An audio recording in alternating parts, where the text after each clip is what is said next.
हर साल 15 जनवरी को हम सब भारतीय सेना दिवस मनाते हैं, पर क्यों? आखिर इस दिन में ऐसा क्या खास है? चलिए आज इसी परंपरा और इसके पीछे की कहानी को जरा करीब से जानते हैं। तो सबसे पहले ये सेना दिवस है क्या? जैसा कि हम देख सकते हैं, ये हर साल 15 जनवरी को मनाया जाता है और ये तारीख बहुत अहम है क्योंकि इसी दिन भारतीय सेना की कमान मतलब उसका लीडरशिप पहली बार पूरी तरह से एक भारतीय के हाथों में आई थी। हाँ, तो ये तो समझ आ गया कि लीडरशिप ट्रांसफर हुआ था, लेकिन सिर्फ एक तारीख राष्ट्रीय गौरव और पहचान का इतना बड़ा हिस्सा कैसे बन गई? आखिर 15 जनवरी को ऐसा क्या खास हुआ था? इसका जवाब जानने के लिए हमें इतिहास में थोड़ा पीछे चलना होगा। बात है 1949 की, जब एक ऐसी घटना घटी जिसने इस महान परंपरा को जन्म दिया। तो चलिए सीधे चलते हैं उस दिन पर। तारीख थी 15 जनवरी 1949। ये भारतीय सैन्य इतिहास में कह सकते हैं एक वाटरशेड मोमेंट था, एक नए दौर की शुरुआत। और इसी दिन वो ऐतिहासिक हस्तांतरण हुआ था। एक तरफ थे general sir Francis Roy butcher, जो भारत के आखिरी ब्रिटिश कमांडर इन चीफ थे, और दूसरी तरफ थे लेफ्टिनेंट जनरल के.एम. करियप्पा, जो बनने वाले थे हमारे पहले भारतीय commander in chief. Lieutenant general Cariappa, जो बाद में फील्ड मार्शल के पद तक पहुंचे, वो भारतीय सेना के पहले भारतीय कमांडर इन चीफ बने। और ये सिर्फ एक अपॉइंटमेंट नहीं थी, ये एक बहुत बड़ा सिंबल था। ये भारतीय सेना की आज़ादी और उसकी संप्रभुता का प्रतीक था। अब हमारी सेना हमारे अपने हाथों में थी। ठीक है, तो ये तो हुई इतिहास की बात, पर आज के दिन इस ऐतिहासिक दिन को मनाया कैसे जाता है?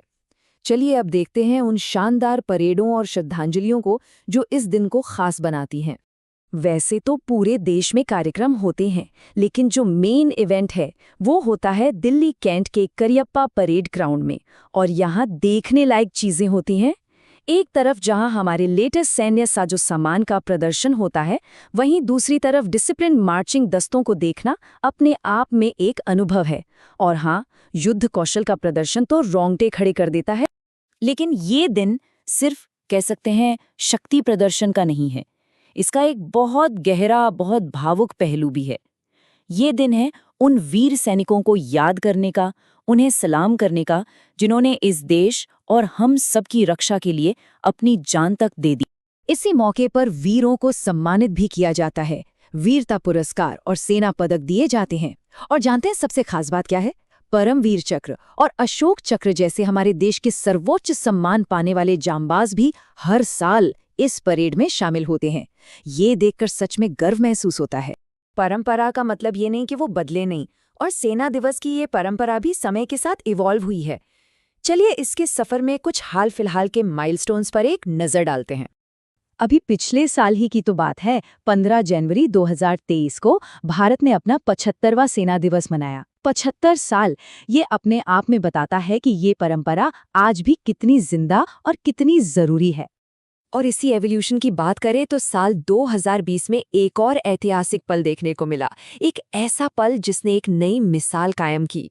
ये साल था जब कैप्टन तानिया शेरगिल सेना दिवस परेड की कमान संभालने वाली पहली महिला अधिकारी बनी। क्या ये कमाल की बात नहीं है? ये दिखाता है कि ये परंपरा कैसे एक बदलते हुए प्रोग्रेसिव भारत को रिफ्लेक्ट करती है। तो कुल मिलाकर इस पूरी बातचीत से हम क्या समझ सकते हैं? भारतीय सेना दिवस असल में 3 चीज़ों का संगम है। पहला, ये हमारे अपने नेतृत्व का जश्न है। दूसरा, ये हमारे सैनिकों के बलिदान को एक गहरी श्रद्धांजलि है। और तीसरा, ये एक ऐसी राष्ट्रीय परंपरा है जो रुकी नहीं है, बल्कि समय के साथ और बेहतर हो रही है। और यहीं पर एक सवाल छोड़कर जाना ठीक रहेगा। सेना दिवस जैसी जो हमारी ऐतिहासिक परंपराएं हैं, क्या वो सिर्फ अतीत का जश्न है, या फिर ये हमारे आने वाले कल के लिए हमारे राष्ट्र की पहचान और उसके मूल्यों को भी लगातार एक आकार देती रहती हैं? सोचिएगा जरूर।